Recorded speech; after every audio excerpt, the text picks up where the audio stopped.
Gerrard मजेला एक जीवित संत, एक विशुद्ध आत्मा जो ईश्वर को देखने में सक्षम था।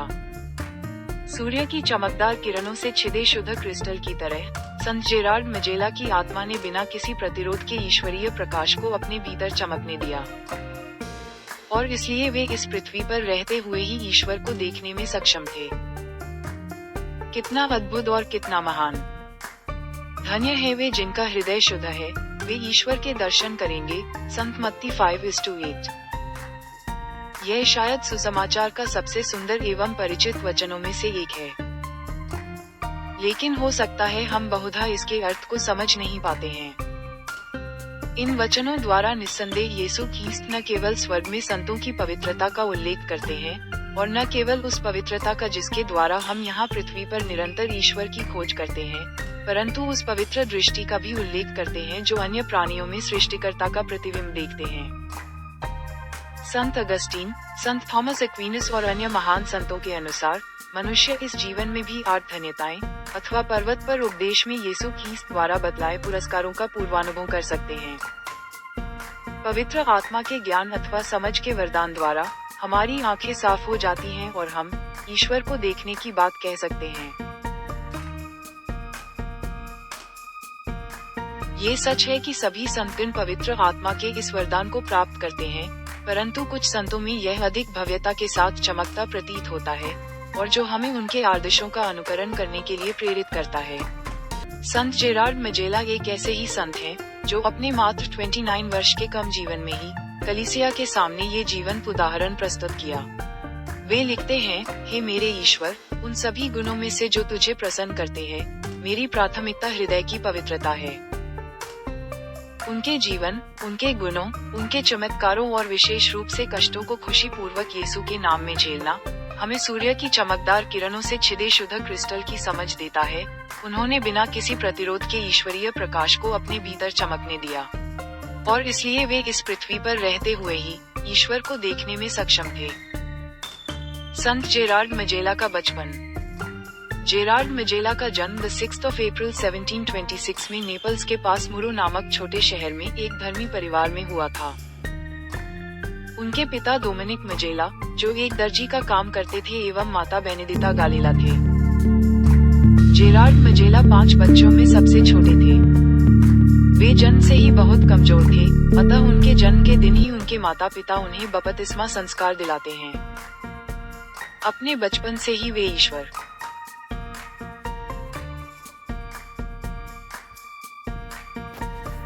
द्वारा चुनी आत्मा के समान प्रतीत हुए।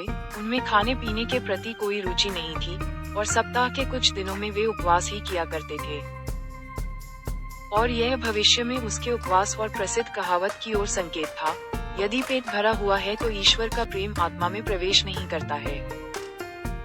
बचपन में उन्हें छोटी बेदियां बनाना और उसे मोमबत्तियों और फूलों से सजाना बहुत पसंद था, परंतु उनका पसंदीदा स्थान कैपोडिजियानो का छोटा गिरजा था, जो उनके घर मुरो से लगभग 2 मील की दूरी पर था। एक बार उन्होंने इस छोटे गिरजे से एक छोटी सी सफेद रोटी लेकर लौटा। जब उसकी माँ ने उससे पूछा कि उसे ये रोटी किसने दी, तो उसने जवाब दिया, एक खूबसूरत महिला का बेटा जिसके साथ मैं खेलता हूँ। ये घटना कई महीनों तक प्रतिदिन दोहराई गई। एक दिन उसकी एक बहन ने उसका पीछा किया, ये जानने के लिए कि वह बच्चा कौन है जो जेरार्ड को प्रतिदिन रोटी देता है। और उस बहन ने अद्भुत दृश्य देखा जब जेरार्ड माता मरियम की मूर्ति के चरणों में घुटनों के बल बैठा, तो बालक यीशु अपनी माँ की गोद से उतरकर उसके साथ खेलने लगा और विदा करते हुए छोटी सी रोटी दी। जेरार्ड मजेला का पहला परमप्रसाद ग्रहण करना भी उतना ही असाधारण था। जेरार्ड परमप्रसाद ग्रहण करने के लिए उतावले थे, परंतु वे अभी छोटे थे, अतः पुरोहित ने उन्हें मना कर दिया। इस पर छोटा जेरार्ड गिरजे के पीछे चला गया और रोने लगा, और उसी रात संत मिखाइल उन्हें दर्शन देते हैं और पवित्र परमप्रसाद संस्कार प्रदान करते हैं। किशोरावस्था में विरोधाभास का प्रतीक। अपने शुरुआती वर्षों से ही जहाँ भी जेरार्ड मजेला जाते थे, ठीक हमारे प्रभु यीशु ख्रीस्त की तरह विरोधाभास के प्रतीक बन जाते थे। ये बालक इस्राएल में बहुतों के गिरने और उठने का कारण होगा, और एक ऐसा चिन्ह होगा जिसके विरुद्ध बातें की जाएंगी। संत लूकस 2:34, जब वे 12 वर्ष के थे तो उनके पिता की मृत्यु हो जाती है और उसे परिवार को चलाने का भार उठाना पड़ता है। वह दर्जी के दुकान में प्रशिक्षु के रूप में काम करता है। जेरार्ड के धार्मिक प्रवृत्ति के कारण दुकान का जो मालिक था उसका व्यवहार जेरार्ड के प्रति बहुत खराब था। बेवजह उसे गाली देता, अक्सर उसे मारता, यहाँ तक कि एक बार तो जेरार्ड को मारकर बेहोश भी कर दिया था। परंतु जेरार्ड ने कभी शिकायत नहीं की। वह यीशु के लिए पीड़ित होने में खुश था और उस मालिक से कहता, मुझे मारो, मुझे फिर से मारो, मैं इसका हकदार हूँ।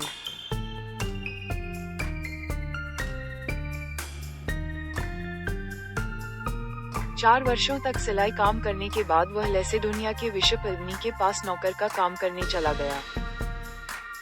इस बिशप का व्यवहार भी अपने नौकरों के प्रति अच्छा नहीं था। वहाँ 3 वर्षों तक जेरार्ड अपमान, गाली और दुर्व्यवहार सहा। एक अवसर पर उन्होंने बिशप की चाबियों का बंडल कुएं में गिरा दिया। इस विषम परिस्थिति में उन्हें एक ही उपाय सूझा। उन्होंने बालक यीशु की मूर्ति को रस्सी से बांधकर कुएं में उतारा और प्रार्थना की, केवल आप ही मेरी मदद कर सकते हैं। यदि आप मेरी सहायता करने नहीं आते हैं तो बिशप मुझ पर बहुत ही क्रोधित हो जाएंगे। उन्होंने रस्सी खींची और चमत्कार, मूर्ति अपने हाथ में चाबियां पकड़े हुए थी। जेरार्ड के इस प्रकार का विश्वास एवं धैर्य की प्रशंसा हर ओर होने लगी, परंतु उस बिशप के लिए ये कोई मायने नहीं रखता था। परंतु जब इस बिशप की मृत्यु हो जाती है तो जेरार्ड अपने मालिक बिशप एल्बनी के प्रति अपना सम्मान दिखाते हुए दुख के साथ कहते हैं, मैंने अपना सबसे अच्छा दोस्त खो दिया है। हे प्रभु, आप मुझसे भी अधिक पागल हैं। अपने शहर मुरो लौटने के बाद जेरार्ड ने एक दर्जी की दुकान खोली। जैसे जैसे वह सिलाई करता उसकी आत्मा ईश्वर में खो जाती। वह कुंवारी माता मरिया के प्रति समर्पित था, जिसके लिए उसने अपना कुंवारापन समर्पित किया था। उनका नाम मात्र जेरार्ड को माता मरियम के प्रति प्रेम की भावनाओं से भर देता था।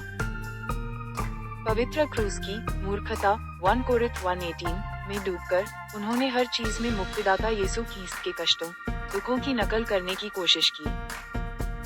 उसने खुद को तब तक कोड़े मारता जब तक कि वह लहूलुहान न हो जाए।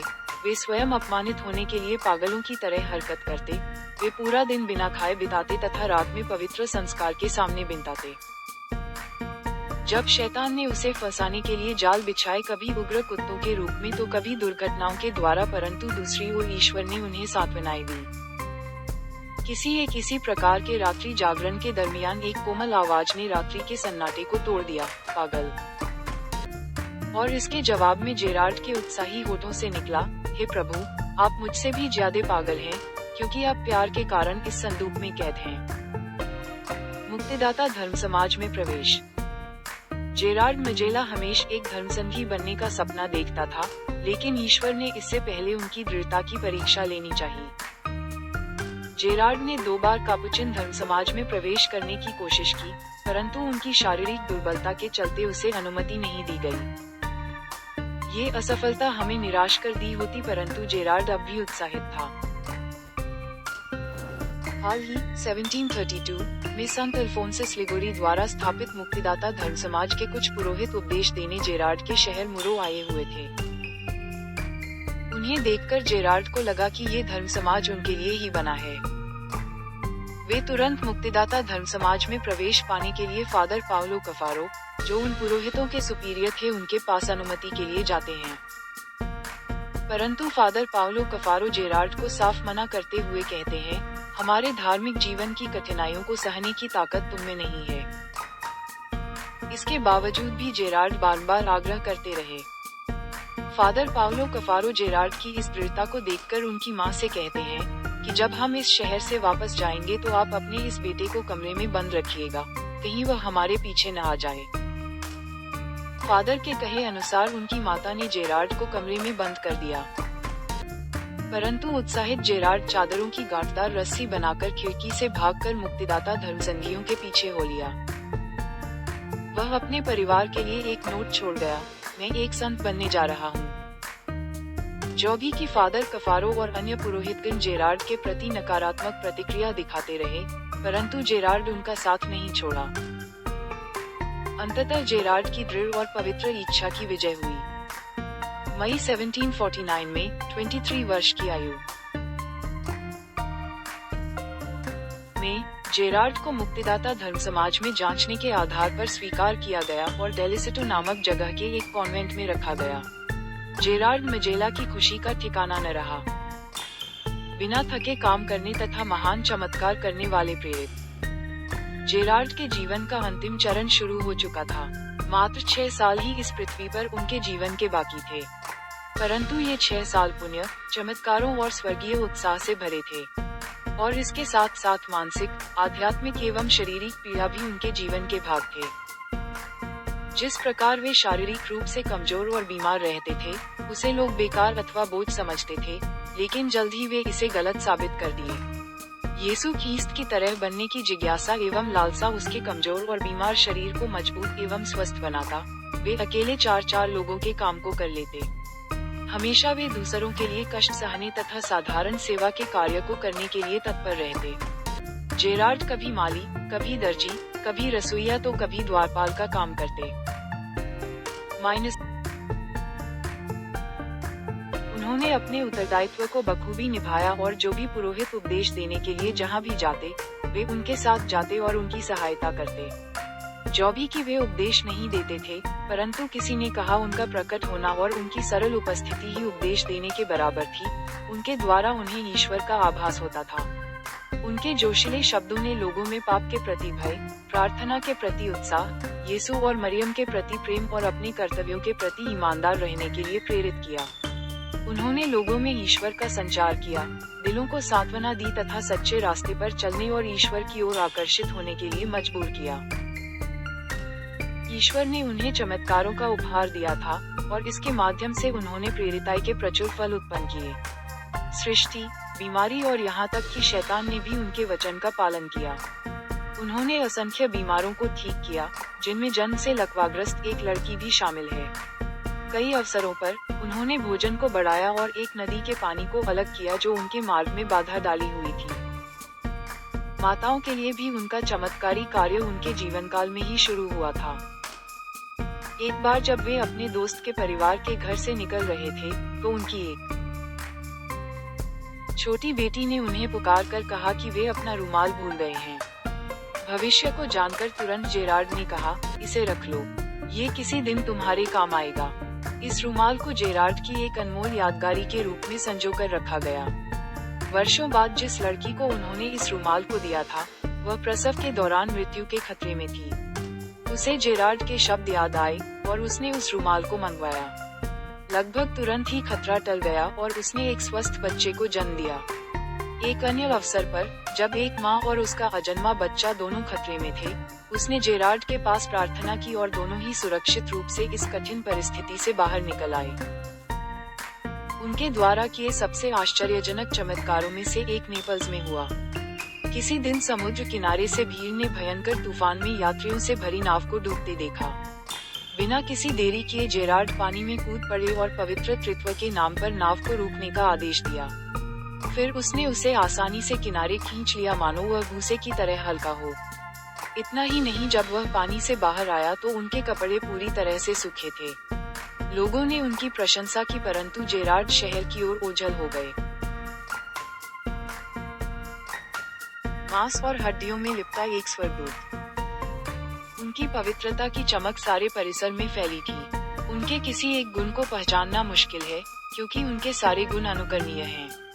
वहाँ कोई भी उनसे अधिक विनम्र, अधिक आज्ञाकारी और नियमों को पालन करने वाला नहीं था। उनके अधिकारी स्वयं जेरार्ड को अपना आदर्श मानते थे। सभी जेरार्ड की ईमानदारी और विश्वास पात्रता पर चकित थे। जो भी कि जेरार्ड नया था, परंतु पूर्णता के शिखर पर था। उनके दोस्तों का मानना था कि जेरार्ड किसी भी पाप से दूर है, मांस और हड्डियों में लिपटा एक स्वर्गदूत की तरह। रहस्यमय और अविश्वसनीय घटनाओं को करने का वरदान उनकी आध्यात्मिकता की सबसे अहम पहचान थी। उनके साथियों ने कहा, ऐसा लगता है कि ईश्वर अपने सभी उपकारों तथा अन्य सभी संतों के गुणों को जेरार्ड में एक कर दिया हो। यह ऐसा समय भी था जब लोग अलौकिक अथवा स्वर्गीय चीजों और यहाँ तक कि ईश्वर के अस्तित्व को भी नकारने की कोशिश कर रहे थे, और ऐसे समय में जेरार्ड ने ये साबित किया कि जो पर्दे हमें अदृश्य दुनिया से अलग करते हैं वे वास्तव में कितने कमजोर हैं, और हमें विश्वास दिलाते हैं कि हम हमेशा ही ईश्वर की निगाह में हैं। दर्शन, परम आनंद, दूतों की तरह उड़ना, भविष्यवाणी करने का उपहार, आत्माओं की पहचान, दूर की घटनाओं का ज्ञान, दो जगहों में एक साथ उपस्थित होना, अदृश्य होना, इन सभी चमत्कारों का वर्णन करना संभव नहीं है। चलिए हम बस 2 उदाहरणों के द्वारा इस सच्चाई को समझें। एक बार जब वे यात्रा कर रहे थे तो अचानक वे इतने परम आनंद की स्थिति में पहुंच गए कि उसका शरीर इस हद तक गर्म हो गया कि उसने लोहे की जाली को जिसे उसने अपने हाथों से छुआ था, पिघला दिया। एक और बार जब वे कुंवारी मरियम की तस्वीर को निहार रहे थे तो उनका शरीर जमीन से ऊपर उठकर उस तस्वीर की ऊंचाई पर पहुंच गया और उस तस्वीर को प्रेम से चूमने लगा और कहने लगा, वह कितनी सुंदर है, देखो वह कितनी सुंदर है। प्रलोभन और पीड़ा। जेरार्ड मजेला भी अन्यों की तरह प्रलोभनों और पीड़ाओं के शिकार थे। मुक्तिदाता धर्म समाज में प्रवेश करने के समय से ही उन्हें आध्यात्मिक परीक्षणों का सामना करना पड़ा, जिसमें उन्हें लगा कि ईश्वर ने उन्हें त्याग दिया है, और वे निराशा के कगार पर पहुंच गए। एक सिस्टर को वे पत्र लिखकर अपने उस दुर्दशा के बारे बतलाते हैं, मैं इतना नीचे गिर गया हूँ कि अब मुझे यहाँ से उभरने की संभावना नहीं दिखती, अगर मैं कम से कम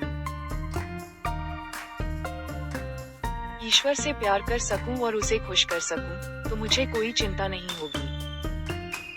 लेकिन यह वह कांटा है जो मेरे दिल में चुभता है, मैं ईश्वर के बिना खुद को पीड़ित महसूस करता हूँ। मैं खुद को निराशा के धरातल पर लटका हुआ देखता हूँ। मुझे ऐसा लगता है कि ईश्वर हमेशा के लिए गायब हो गए हैं, उनकी दिव्य दया मेरे लिए समाप्त हो गई है, उनके न्याय का वड़ मेरे सिर पर मंडरा रहा है। जैसे जैसे जेरार्ड अपने आध्यात्मिकता के जीवन में बढ़ते गए उनकी पीड़ा भी बढ़ती ही गई। सन 1754 में उनकी मृत्यु से 1 साल पहले अचानक उसे पगानी, जहां संत अल्फोंसस लिगोरी रहते थे, बुलाया गया। यह मुक्तिदाता धर्म समाज के संस्थापक संत अल्फोंसस लिगोरी से उनकी पहली मुलाकात थी। उनका अभिवादन करने के बाद संत अल्फोंसस ने 2 पत्र पढ़कर सुनाए, जिसमें किसी ने जेरार्ड पर घोर अपराध का आरोप लगाया था, अनैतिक संबंध अथवा अशुद्धता का आरोप। जेरार्ड चुपचाप खड़े उन आरोपों को सुनते रहे और पूछे जाने पर भी अपने बचाव में कोई सफाई नहीं दिए, और उनका ये रवैया आरोपों का सही होना समझा जाना था। अतः हैरान होकर संत अल्फोंसस ने उन्हें धर्म समाज से निष्कासित तो नहीं किया, परंतु जेरार्ड को कठोर सजा देने का फैसला किया, और उनकी सजा थी परमप्रसाद ग्रहण नहीं करना तथा किसी से भी बातचीत नहीं करना। जेरार्ड के लिए सबसे दुखदायी था पवित्र परमप्रसाद से वंचित होना। किसी दिन किसी पुरोहित ने जेरार्ड को मिस्सा के समय सेवक बनने के लिए आग्रह किया, और जेरार्ड ने उत्तर में उस पुरोहित से कहा, फादर मुझे प्रलोभन न दें, क्योंकि कहीं ऐसा न हो कि मैं आपके हाथों से परमप्रसाद छीन लूं। अंत में सच्चाई की जीत हुई। संत अल्फोंसस को 2 और पत्र मिले, जिसमें आरोपकर्ता ने स्वीकारा कि उसने जेरार्ड पर झूठा आरोप लगाया था। पुनः जेरार्ड बुलाए जाते हैं संत अल्फोंसस के सामने प्रस्तुत होने के लिए। संत अल्फोंसस ने कहा, मेरे बेटे, तुमने क्यों नहीं बोला कि तुम निर्दोष हो? तुमने अपनी बेगुनाही के बचाव में एक शब्द भी क्यों नहीं कहा? जेरार्ड ने जवाब दिया, फादर, मैं ऐसा कैसे कर सकता था, क्योंकि हमारा नियम अपने अधिकारियों के सामने खुद को सही ठहराने के लिए तर्क वितर्क करने की अनुमति नहीं देता है। याद करें, यीशु ख्रीस्त भी पिलातुस के सामने इसी प्रकार निर्दोष होते हुए भी शांत खड़े रहे। ईश्वरीय इच्छा और मैं एक ही हैं। जेरार्ड अब इस दुनिया का नहीं था। वास्तव में इस अंतिम क्लेश अथवा दुख ने उसे सांसारिक चीजों से और भी दूर कर दिया था। अगस्त 1755 में उपदेश के लिए गए एक मिशन के दौरान उसे पहली बार हेमोप्टाइसिस हुआ। उसके अधिकारी उसे ठीक होने के लिए मातेर दोमिनी भेज देते हैं। वहां उसकी बीमारी और ही बढ़ गई, खून, बुखार और अन्य बीमारियां। लेकिन इन सब के बावजूद वे कोई शिकायत नहीं किए। उनका बस यही कहना था, ईश्वरीय इच्छा और मैं एक ही हैं। अपने इस अवस्था में भी वह क्रूसित यीशु के सामने घुटने टेकने का प्रयास कर घंटों प्रार्थना करता। इस समय में कुछ असाधारण घटनाएं भी थी। बी की बीमारी से पीड़ित उनके शरीर से ऐसे खुशबू आती कि लोग आसानी से उनके कमरे को पहचान लेते थे। उनकी आज्ञाकारिता और भी अधिक शिक्षाप्रद थी। जब उनसे ठीक होने का आदेश दिया गया तो वे तुरंत उठ खड़े हुए और कई हफ्तों तक सबों के साथ सामान्य रूप से रहने लगे। लेकिन ईश्वर की इच्छा कुछ और थी। अक्टूबर महीने में वे और भी अधिक बीमार हो गए। उसने खुद को मृत्यु के लिए तैयार करना शुरू किया। वह पूरी तरह से स्वयं को ईश्वर की इच्छा पर छोड़ दिया था और उसके दरवाजे पर बोर्ड लगा था, यहाँ ईश्वर की इच्छा पूरी होती है, जैसा ईश्वर चाहता है और जब तक वह चाहता है। बहुधा उसे ये प्रार्थना करते सुना जाता था, मेरे ईश्वर, मैं आपकी सबसे पवित्र इच्छा को पूरा करने के लिए मरना चाहता हूँ। The 15th of October 1755 की आधी रात से थोड़ा पहले उसकी आत्मा ईश्वर के पास वापस चली गई। 1893 में संत पापा लियो 13वें ने उन्हें धन्य घोषित किया तथा the 11th of December 1904 में संत पापा पियूस 10वें ने उन्हें संत घोषित किया। अनुकरणीय संत जिसने अपने हृदय की पवित्रता को बनाए रखा। संत जेरार्ड मजेला का आध्यात्मिक जीवन ईश्वर के प्रति गहरा प्रेम पर आधारित है, जिसे ईश्वर ने चरनी, उस और पवित्र परमप्रसाद संस्कार द्वारा हमारे लिए प्रकट किए। उन्होंने विनम्रता, आज्ञाकारिता तथा ईश्वर की इच्छा को पूरी करने का तथा ईश्वर पर अटूट विश्वास का जीवन बिताया। कुंवारी मरियम के प्रति भी उनकी भक्ति सराहनीय थी। वे उन्हें मार्गदर्शक और शरण के रूप में देखे। उनका जीवन चमत्कारों से भरा था, विशेषकर माताओं तथा गर्भवती माताओं के लिए। वे गर्भवती माताओं, बच्चों और झूठे आरोपों में फंसे लोगों के संरक्षक संत हैं।